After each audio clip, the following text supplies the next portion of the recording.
Assalamualaikum warahmatullahi wabarakatuh. Apa kabar pemirsa TVmu dan juga sobat Unggul TV UMJ? Mudah-mudahan pemirsa semuanya selalu dalam keadaan sehat walafiat. Amin amin ya rabbal alamin. Dan senang sekali karena program UMJ Talks bisa kembali hadir, tentunya menemani Anda semuanya bersama dengan saya Vini Auliani.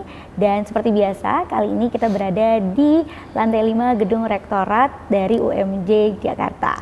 Nah, langsung aja nih pemirsa, kali ini kita akan membahas tema mengenai merekam kehidupan melalui fotografi bersama dengan bintang tamu kita kali ini, yaitu ada Haikal Tahir Wagola yang merupakan mahasiswa dari program studi komunikasi FISIP UMJ, di mana Haikal ini pemirsa dan sobat Unggul TV UMJ ini berhasil menjadi first winner dalam Photojournalism Competition Universitas Ahmad Dahlan di Jogja. Langsung aja nih kita sapa.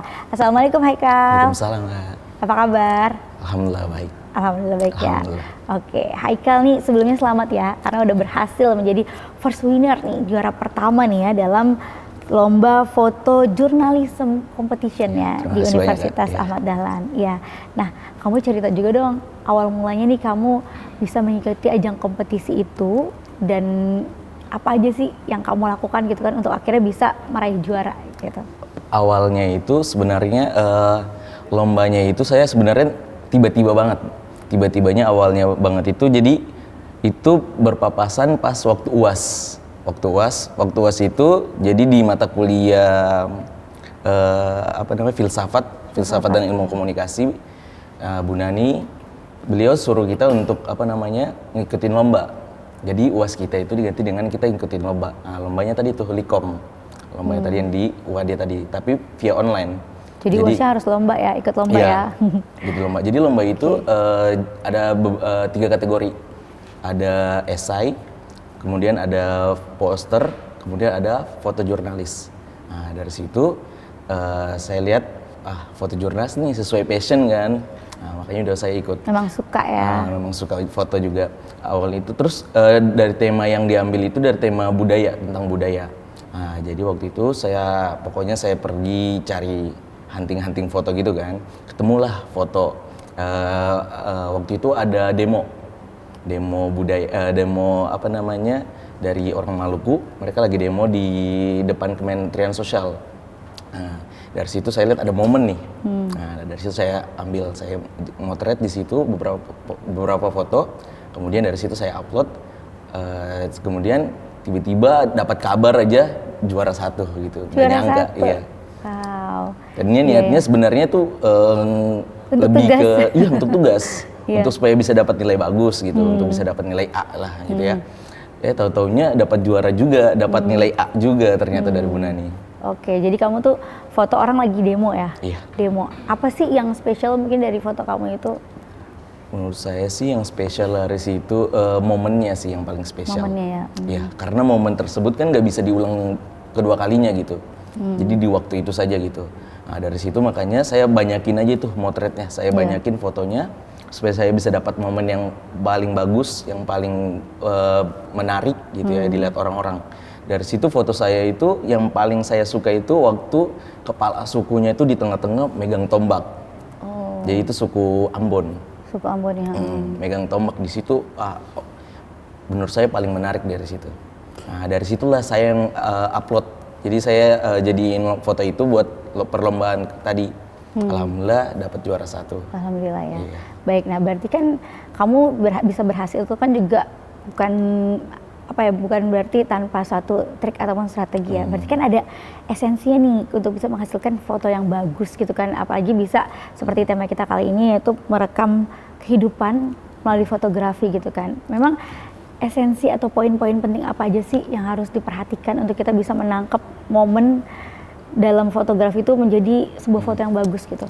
Pada esensinya sih pastinya kita harus pahami dulu yang namanya basic dalam fotografi. Iya. Yang paling penting tuh dari basicnya itu kan kita harus mengerti bagaimana cara mengatur ISO pada kamera, kemudian aperture, kemudian shutter speed. Nah, 3 itu dulu kita kuasain. Yeah. Ketika kita udah paham dengan basic yang ada, setelah itu kita upgrade lagi skill kita. Banyakin aja jam terbang kita, banyakin pengalaman motret.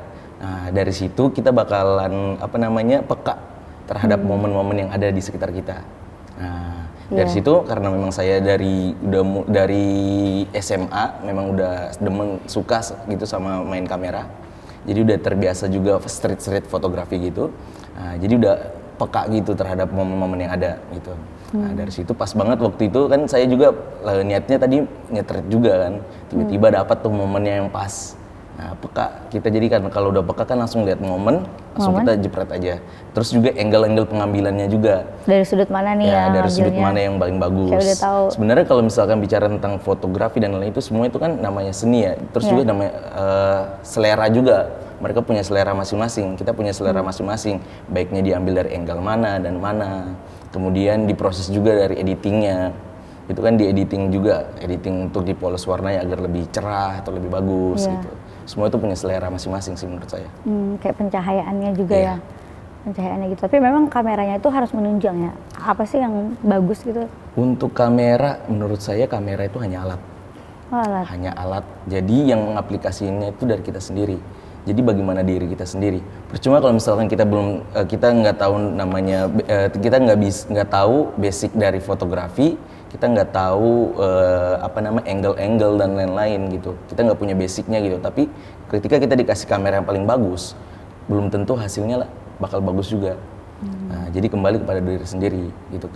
Beda sama orang yang misalkan dia mempunyai skill yang udah mateng gitu, udah hafalin basic dan lain, tapi dikasih kamera yang biasa aja gitu. Kamera yang biasa, tapi saya yakin pasti fotonya tuh bagus sekali karena dia udah paham tentang basic-basic yang ada gitu. Berarti basic-basic itu seperti yang tadi kamu sebutin dari angle-nya, pencahayaannya gitu ya, juga momennya maknanya ya. Gitu. Berarti harus kita jeli dong ya, melihat suatu peka. Peristiwa tuh peka, ataupun juga satu momen banyak shoot ya, banyak foto gitu. Iya, banyak shoot memang. Jadi yang orang-orang nggak tahu itu orang-orang kira pasti sekali kita shoot itu langsung bagus, enggak juga. Dari situ kita juga pasti banyakin, kita pengambilan gambar tuh pasti dibanyakin, dari situ kita seleksi yang bagus yang mana. Jadi si fotografi ini saya yakin mereka tuh nggak pernah upload mentahan fotonya. Pasti yang mereka upload itu foto yang menurut mereka bagus. Ketika kalau misalkan mereka upload mentahan fotonya, pasti banyak foto-foto yang miss juga. Jadi nggak semuanya bakal bagus juga. Nah, dari situ mereka seleksi juga kan, mana-mana yang bagus untuk di-upload gitu. Baik. Kamu berapa kali tuh fotonya? Saya itu waktu itu di satu momen itu aja saya sampai dapat 200 foto. 200 foto. Nah, dari situ saya seleksi juga yang paling bagus yang mana untuk di-upload gitu. Untuk di-upload satu, tapi yang di-upload akhirnya atau beberapa? Akhirnya ada 5 foto yang menurut saya bagus. Jadi dibuat saya di feed Instagram itu untuk jadi kayak seakan-akan foto itu berbicara gitu. Foto itu yang bercerita gitu tentang momen-momen yang ada. Oke. Menarik ya Haikal ya, jadi seru banget. Baik Haikal, kita akan lanjut ke Bali Haikal, tapi kita simak dulu yang berikut ini. Pemirsa dan Sobat Unggul TV UMJ, terima kasih masih bersama kami dalam UMJ Talks. Kita lanjutkan kembali, ini talking kita bersama dengan Haikal mengenai merekam kehidupan melalui fotografi ya Haikal. Nah Haikal, tadi kan seru ya ternyata ya, untuk menciptakan suatu foto itu harus Haikal sampai 200 ternyata ya. Dan dari situ dipilih-pilih akhirnya dapat 5 foto gitu ya. Nah, ketika kita merekam peristiwa, itu kan kadang momen kan nggak bisa terulang ya. Nah, tantangannya tuh jadi apa aja tuh buat Haikal bisa menjepret suatu momen yang bagus gitu? Untuk tantangannya sendiri pastinya ketika posisi lagi aksi demonstrasi gitu kan pastinya tuh crowded banget gitu ya, rame banget. Nah, itu juga menjadi tantangan kita untuk bisa cari angle yang pas, gimana caranya nggak ditutupin sama orang lain. Di situ kan orang nggak mau tahu gitu. Ya udah, kita pun sebagai fotografi orang cuek gitu kan. Ya, jadi orang lalu-lalang depan kita juga ya bodo amat gitu mereka kan. Jadi bagaimana caranya itu, tantangannya itu kita bisa cari tempat yang dan angle yang pas. Itu juga lumayan susah. Apalagi kan momennya ini kan terus berjalan gitu. Iya. Ya, terus berjalan, jadi kita harus nggak bisa diulang gitu. Jadi bener-bener kita stay, kita harus pikir dulu apa yang kita mau ambil, angle-nya kita pasin, baru udah mulai jepret-jepret itu. Terus juga kemudian ketika kayak gitu kan tantangan selanjutnya itu ketika apa namanya kita pengambilannya itu misalkan terlalu dekat ataupun terlalu jauh. Nah, tantangannya itu di lensa juga nih kadang. Di lensa. Iya. Jadi ada banyak macam lensa. Kadang saya ya? tuh kalau misalkan nyetrit kayak gitu tuh bawa 2 lensa. Lensa wide sama lensa tele. Tele itu untuk mengambil close up foto. Yang wide-nya itu untuk mengambil foto-foto landscape yang wide yang lebar Wide yang gitu. jauh, iya. Nah, kadang itu juga tuh yang jadi tantangan untuk gonta-ganti lensa terus gitu. Itu juga menjadi tantangan saya. Iya. Karena kan kita kan nggak bisa lengah dikit momen hilang. Itu betul-betul kita Harus cepat ya? harus cepat. Harus gerakan cepat, apalagi aksi-aksi kayak gitu kan. Ini kan jadi sebenarnya aksi kemarin itu mereka ngadain pertunjukan gitu. Pertunjukan tari cakalele.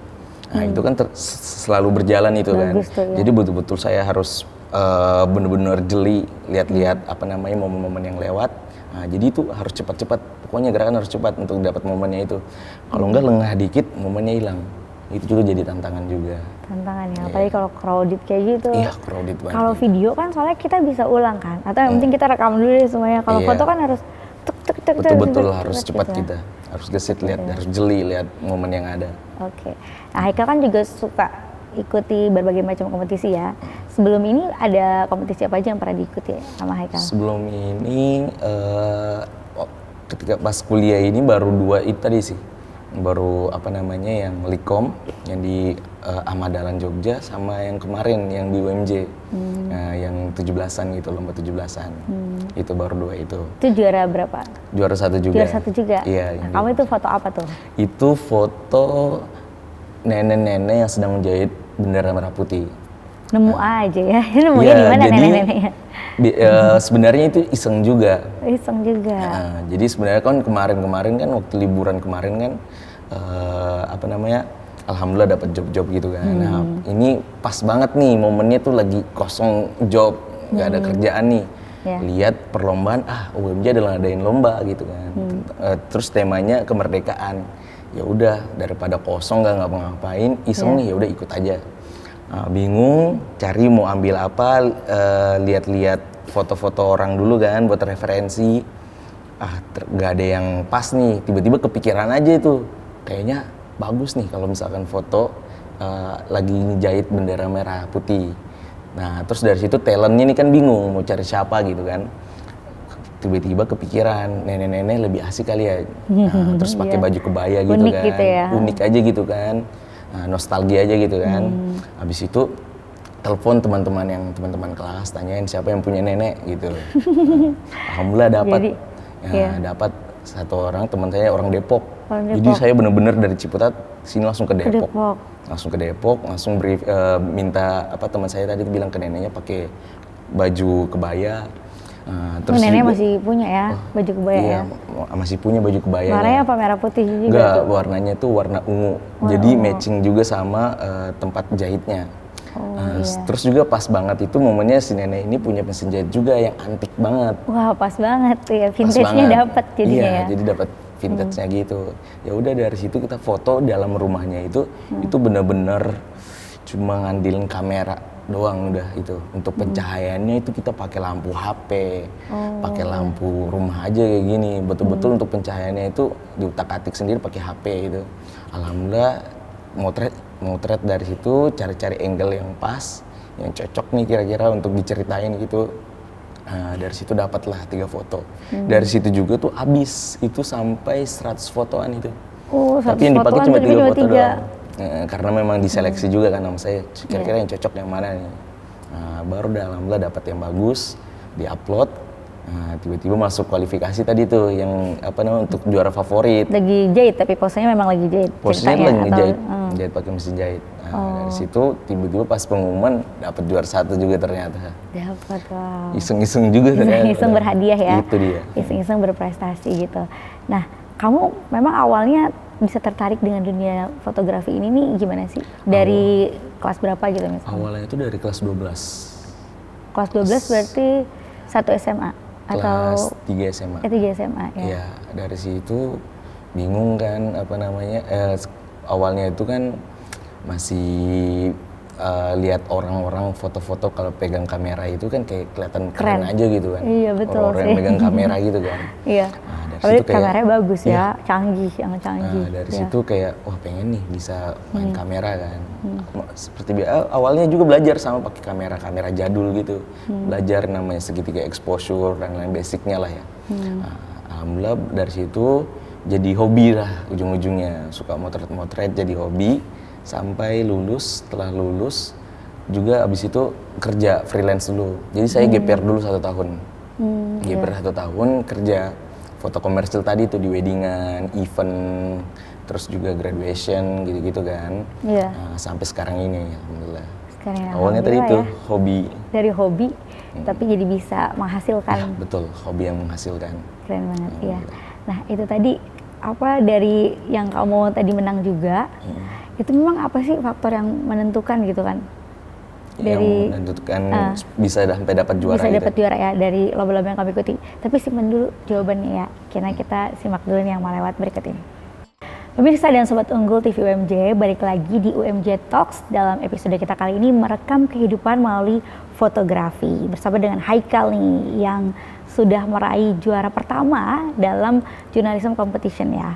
Dan juga sebelumnya juga sempat meraih juara pertama juga di lomba yang diadakan di UMJ dengan tema kemerdekaan. Nah itu kan kamu mengikuti 2 lomba tuh, pasti kan ada yang berbeda nih kan. Apa sih yang berbeda dari kedua lomba yang kamu ikutin itu? Dan kira-kira kalau tadi yang pertama itu kan kamu motret peristiwa. Nah kalau yang di UMJ itu apa nih yang kira-kira menurut kamu, oh ini yang spesial dari foto kamu sih nggak bisa menang gitu?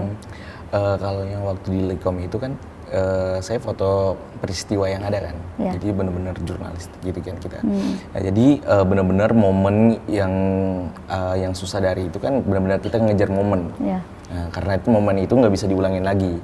Bedanya dengan foto yang waktu di UMJ itu foto konsep. Jadi benar-benar saya konsep. Jadi saya bisa benar-benar bisa retake terus gitu. Terencana ya. Terencana karena benar-benar dikonsepin gitu sama saya. Beda sama yang tadi yang di Likom itu peristiwa. Karena peristiwa itu kan terus berjalan kan, jadi nggak bisa diulangin lagi. Unpredictable juga jadi ya. Itu lebih tantangan yang tadi, yang Likom tadi itu. Nah, kalau yang UMJ kemarin kan ya benar-benar saya konsepin gimana jadi si neneknya ini posisinya seperti apa dan terus juga yang ngejahitnya gimana, terus angle-nya juga saya bisa atur sendiri dengan nyaman gitu kan. Nah, jadi lebih gampang aja gitu. Gimana ngembangin idenya, kamu tuangin di fotografi itu ya. Menurut saya sampai bisa menang itu ya dari tadi tuh konsepnya itu benar-benar teratur gitu, benar-benar terkonsep. Dan ide saya kan dengan ngambil tema kemerdekaan, makanya itu jahit bendera merah putih gitu. Nah, dari captionnya pun juga saya mainin di captionnya. Apa tuh captionnya? Captionnya itu saya tulis namanya kan Bu Amina. Nah, dengan semangat merah putih Bu Amina menjahit bendera merah putih untuk menggambarkan lupa lagi saya.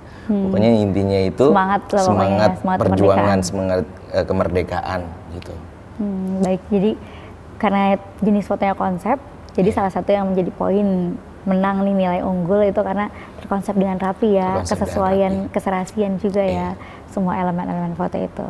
Baik, nah Haikal kalau di kampus sendiri kegiatannya apa selain kuliah? Kalau selain kuliah, organisasi juga. Ikut organisasi apa tuh Haikal? Ikut himpunan, Himakom, kemudian ikut analog, kemudian ikut ini analog juga. Analog tuh apa? Analog itu LSO juga, jadi organisasi fotografi. Oh, organisasi fotografi. Iya, fotografi juga. Terus juga ikut ini juga IMM juga. IMM juga. Itu 3 itu sih. Aktif ya. Sebenarnya dibilang aktif sih nggak terlalu aktif karena di luar itu juga job juga, kerja freelance juga. Keren banget. Iya, jadi freelance juga. Jadi untuk bagi waktunya sebenarnya yang sulit di situ. Dibagi waktunya antara kuliah, organisasi dan kerja gitu sebagai freelance. Terus gimana strategi kamu bagi waktunya? Kalau strategi saya jadi dari setiap hari di weekday, dari hari Senin sampai Jumat itu benar-benar saya fokusin untuk kuliah, dan organisasi. Dan untuk di weekend kan kebanyakan juga job saya itu di weekend ya, kan karena saya freelance, jadi saya fokusin juga untuk job itu di situ. Tapi tantangan yang benar-benar sulit itu ketika ada acara organisasi, kemudian ada tugas kuliah, kemudian ada deadline editing. Itu yang paling susah menurut saya. Kamu harus milih jadi ya? Jadi harus milih mana yang harus dikerjain Mana duluan. tuh yang kamu pilih? Dari situ yang pastinya yang pertama itu kerjain deadline job dulu. Karena kan kita kan kalau misalkan udah deadline gitu, kan kita menjaga kepercayaan klien kan kepada kita gitu kan. Ya, Takutnya betul. kalau misalkan kita ngecewain mereka, nanti mereka nggak mau pakai jasa kita lagi gitu. Jadi benar-benar saya prioritasin tadi tuh deadline editingnya tadi tuh. Karena tadi takutnya misalkan dijanjiinnya deadline seminggu, tahu-taunya ngaret gitu kan. Dari situ kan pasti si kliennya bakal kecewa sama kita. Ujung-ujungnya dia nggak bakal rekomendasiin kita lagi, nggak bakal jasa kita lagi. Iya. Nah, dari situ pastinya langsung saya ngerjain tugas kuliah. Karena itu juga yang paling pasti. Jadi organisasi itu jadi ya pilihan ketiga lah gitu kan. Benar-benar karena tadi tuh yang menurut saya yang terpenting tadi tuh kuliah dan kerjaan. Soalnya ya, udah kewajiban ya soalnya kewajiban tuntutan kerja, juga ya. Baik. Nah, sekarang kamu kan kuliahnya nih jurusan komunikasi. Ya, hubungannya nih relate-nya dengan hobi kamu dan juga menunjang kerjaan kamu nih berarti sambilan juga ya. Sambilan kuliah, sambilan kerja gitu. Gimana tuh hubungan untuk bisa menyelaraskan kamu belajar komunikasi dan juga kamu senang fotografi? Yang saya lihat itu kan nanti di semester 4 kan katanya ada penjurusan ya. Tadi itu pembagian antara broadcasting, terus advertising, terus juga ada PR. Nah, dari situ saya lihat tuh ada broadcasting. Nah, menurut saya pas saya googling juga saya cari tahu tentang broadcasting itu ternyata sesuai gitu sama passion saya gitu. Nah, dari situlah makanya saya ambilnya komunikasi gitu untuk supaya ngasah skill lagi kan, ngasah skill dan jam terbang gitu supaya lebih bagus lah gitu dalam bidang fotografi, videografi gitu. Jadi ilmunya masih relate ya? Iya, masih relate gitu, masih sama lagi, Masih passion sama, ya? gitu sama saya. Passion, oke. Nah, pengalaman kamu juga kuliah di UMJ, kayak gimana sih? Kuliah di UMJ menurut saya, sangat menarik sih. Menariknya itu dalam artinya, jadi di kampus juga saya kan dia tawarin juga untuk magang kerja di Lab Ava, dari situ produksi juga bisa ikut produksi podcast juga seperti ini gitu.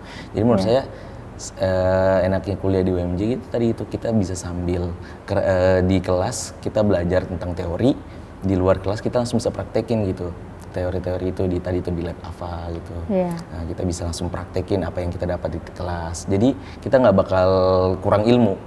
Di kelas kita dapat teorinya, di luar kelas juga pun sama. Kita bisa dapat ilmu-ilmunya. Begitu juga kita ketika ikut organisasi gitu kan. Banyak tuh di organisasi itu kan yang ngejelasin tentang ilmu-ilmu fotografi, terutama di himpunan kita, di himpunan komunikasi juga kan. Kadang pelajarin tentang basic-basic foto, kemudian juga di analog tadi, organisasi fotografi. Jadi betul-betul nggak kekurangan ilmu. Jadi di dalam kelas kita dapat ilmu juga, di luar kelas pun begitu kita udah bisa cari ilmu juga gitu.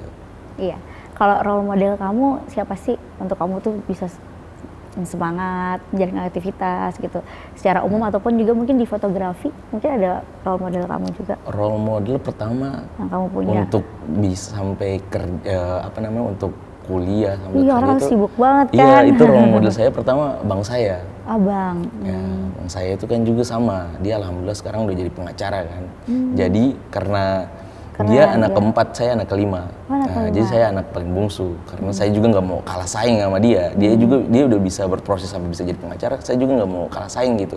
Makanya itu jadi suatu semangat gitu untuk supaya bisa nunjukin ke orang tua juga kan. Bahwasanya juga saya bisa kuliah ambil kerja juga, bisa berpenghasilan juga.